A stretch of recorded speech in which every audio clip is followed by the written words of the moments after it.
तो ये दोस्तों वीडियो है विशेष खास उन बच्चों के लिए जो बीए पार्ट फर्स्ट की परीक्षा देने जा रहे हैं सेमेस्टर सिस्टम में, फर्स्ट सेमेस्टर महाराजा सूरजमल विश्वविद्यालय, ब्रज विश्वविद्यालय। न्यू टाइप के कुछ प्रश्न हैं वो मैं आपको बताने जा रही हूँ, देख लें आप, सुन लें, और परीक्षा के लिए महत्वपूर्ण है। आदिकाल का कौन सा ऐसा नाम है जो आचार्य शुक्ल ने रखा है? तो आचार्य शुक्ल ने जो नाम रखा है उसका नाम है वीरगाथा काल। यदि दूसरा प्रश्न इसमें पूछें कि भाई वीरगाथा काल का ऐसा कौन सा नाम है जो आचार्य हजारी प्रसाद द्विवेदी ने रखा है, तो आप नाम ले सकते हैं, आदिकाल नाम है वो। आदिकाल की जो समय सीमा है आचार्य रामचंद्र शुक्ल ने वो क्या मानी है? तो वो समय सीमा है विक्रम संवत 1050 से 1375। इसके अलावा अगले प्रश्न की यदि बात करें कि इसमें आदि काल का कौन सा महत्वपूर्ण ग्रंथ नहीं है पूछा है ना, तो जो पूछे जो हैं, जो नाम हैं उनकी बात कर रहे हैं। पृथ्वीराज रासो है, परमाल रासो है, फीसल देव रासो है, क्योंकि रासो परंपरा सिर्फ आदिकाल में देखने को मिलती है। अब इसमें एक ग्रंथ दे रखा है विनय पत्रिका, विनय पत्रिका ग्रंथ आदिकाल का नहीं है, वो भक्ति काल का ग्रंथ है, तुलसीदास का लिखा हुआ।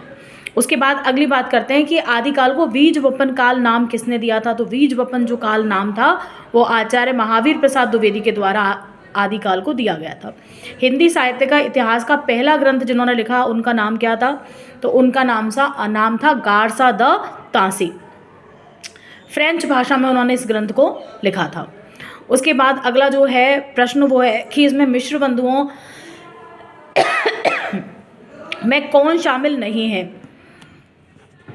तो कृष्ण बिहारी मिश्र जो हैं वो शामिल नहीं है। 3 भाई थे जिनको मिश्र बंधु के नाम से जाना जाता है। एक का नाम था श्याम बिहारी, एक का नाम था गणेश बिहारी मिश्र और एक का नाम था शुकदेव बिहारी मिश्र। तो ये 3 जो लोग थे इनको मिलकर के कहा गया मिश्र बंधु।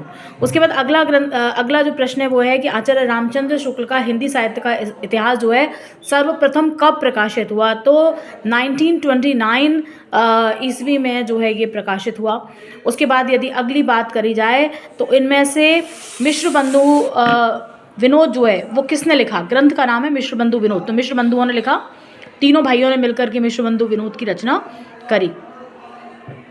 उसके बाद अगला ग्रंथ है संदेश रासक के रचयिता का नाम बताइए। तो संदेश रासक जो ग्रंथ है वो आदि काल का ग्रंथ माना जाता है और इसके जो रचयिता हैं उनका नाम है अब्दुल रहमान का ग्रंथ है संदेश रासक।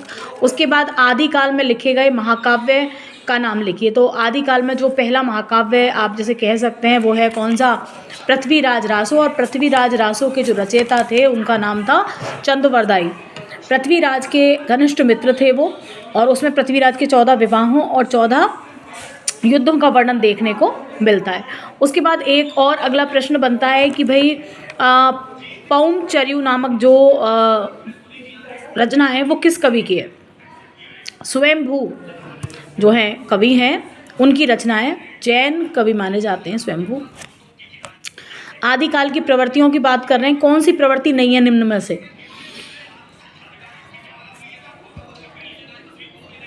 वीरता श्रृंगारता की प्रधानता मिलती है, डिंगल पिंगल भाषाओं का प्रयोग मिलता है, ऐतिहासिकता का अभाव मिलता है और भक्ति की भावना मिलती है।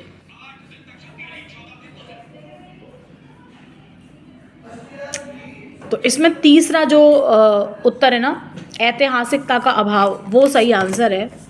ऐसे ऐतिहासिकता की भावना जो है इसमें देखने को नहीं मिलती है। भक्ति तो मिल जाती है, जैन कवि जितने भी हैं उन सब में आपको भक्ति देखने को मिल जाएगी। उसके बाद बात कर रहे हैं कि इनमें से कौन सा आदिकाल का नहीं है, कौन सा कवि जो है? एक का नाम दे रखा है विद्यापति, एक का नाम दे रखा है चंद्रवरदाई, एक का नाम दे रखा है जगनिक और एक का नाम दे रखा है कबीर। तो स्पष्ट है कि कबीर जो हैं वो आदिकाल के कवि नहीं है, क्योंकि वो भक्ति काल के कवि हैं। निर्गुणोपासक संत काव्यधारा के कवि हैं कौन? कबीर। उसके बाद अगली बात कर रहे हैं कि शुक्ल जी जो हैं उनके अनुसार जो काल हैं उनका नामकरण किया गया। तो उन्होंने उस काल की जो प्रधान प्रवृत्तियां थीं उनके आधार पर उनका नामकरण किया। फॉर एग्जाम्पल जैसे वीरगाथा काल को वीरता की प्रवृत्ति के प्रधानता के आधार पर, उसके बाद भक्ति काल को भक्ति की प्रवृत्ति की प्रधानता के आधार पर, रीति काल को रीति की जो प्रवृत्ति थी उसकी प्रधानता के आधार पर, और गद्य का विकास क्योंकि आधुनिक काल में हुआ था तो उसको गद्य काल उन्होंने नाम दे दिया। उसके बाद कह रहे हैं कि आदिकाल को चारण काल नाम किसने दिया? तो चारण काल, संधि काल जो नाम था राम कुमार वर्मा के द्वारा दिया गया।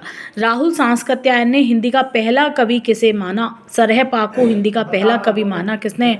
राहुल सांस्कृत्यायन ने। उसके बाद कह रहे हैं कि आला खंड किस रचना का नाम है? तो आला खंड जो है परमाल रासो है, रचना एक परमाल रासो, उसको आला खंड के नाम से भी जाना जाता है। विद्यापति किस भाषा के कवि हैं? तो विद्यापति मूल रूप से मैथिली भाषा के कवि माने जाते हैं। इनमें से वीसल देव रासो के रचयिता कौन है? नरपति नालय जो है वो वीसल देव रासो के रचयिता हैं। अगला प्रश्न, एक और प्रश्न कर रहे हैं अपन कि इनमें से विद्यापति की रचना कौन सी है? अब इसमें नाम दे रखे हैं कीर्तिलता, महापुराण, संदेश रासक, पौम चर्यू। तो कीर्तिलता विद्यापति